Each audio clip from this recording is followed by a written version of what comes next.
Hello नमस्कार भाई लोग। अभी अभी हम भैया देखिए जंघई स्टेशन उतरे हैं। बम्बई से आ रहे हैं भैया चालू में। ये देखिए भैया हमारा चालू का टिकट और ये देखा भैया हमारा बैग। जाना भैया काल सवेरे सवेरे हमें सुपर फास्ट पकड़े के रहा, बड़ी खुशी रही भैया कि चलते ही गाँव जाना। जैसे भैया लोकमान्य तिलक टर्मिनस पे आए भैया वैसे खिड़की वाली सीट पाई गए भाई, बैठ गए जाना। और धीरे धीरे पब्लिक बढ़े लागे न। और भैया थाना कल्याणपुर औते औते भैया खचा खच भरियन जैसे एकदम भेड़ बोकरी।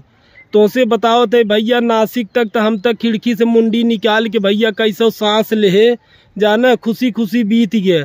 लेकिन भैया जैसे इटारसी पहुंची गड़िया जाना, पुरान उगे भैया सड़ा आलू को वड़ा पाव खाए के भैया यूपी वाले बैठ गए ट्रेने में। अरे भैया तो से का बताई भैया, रतिया भर ऊ पदान पादिन भाई साहब कहत है न, जियरा एकदम व्याकुल हो गया भाई जाना। कैसे करजवा पे पाथर रख के बैठा रहे भाई। अब जैसे जैसे इलाहाबाद पहुँचे भाई थोड़ा सा खाली भत राहत भय। अब यहाँ देखा भैया जंघई स्टेशन आए है भाई। हम कहे 10 मिनट बैठ के पहले जियरा भर सांस ले भाई, ओकरे बाद घरे जाब जाना। बड़ी दुर्गत बा भैया चालू में। अरे राम राम। चला भैया ख्याल रखत जा, हम चलत है घरे जाना।